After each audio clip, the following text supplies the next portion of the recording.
حضرت مسیح موعود علیہ السلام فرماتے ہیں خدا تعالیٰ کی کتاب میں نیک و بد کی جزا کے لیے 2 مقام پائے جاتے ہیں. ایک عالم برزخ جس میں مخفی طور پر ہر ایک شخص اپنی جزا پائے گا.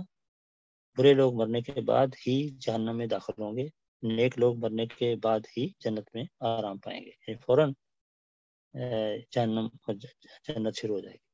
چنانچہ اس قسم کی آیتیں قرآن شریف میں بکثرت ہیں کہ بمجرد موت کے ہر ایک انسان اپنے اعمال کی جزا دیکھ لیتا ہے، یعنی مرنے کے فوراً بعد ہر شخص اپنے اعمال کی جزا دیکھ لیتا ہے، جیسا کہ خدا تعالیٰ ایک بشتی کے بارے میں خبر دیتا ہے اور فرماتا ہے کہ لدخل الجنہ، یعنی اس کو کہا گیا کہ تو بہشت میں داخل ہو.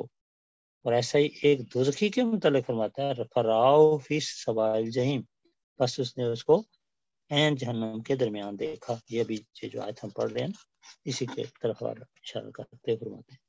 آگے فرماتے ہیں یعنی اب یہ پورا نقشہ کیا ہے اس کی تصویر بیان فرماتے ہیں. کہتے ہیں یعنی ایک بہشتی کا ایک دوست دوزخی تھا. جب وہ دونوں مر گئے تو بہشتی حیران تھا کہ وہ میرا دوست کہاں ہے. پس اس کو دکھلایا گیا کہ وہ جہنم کے درمیان ہے.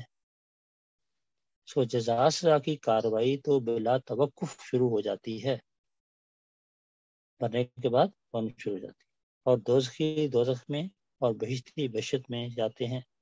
مگر اس کے بعد ایک اور تجلی اعلیٰ کا دن ہے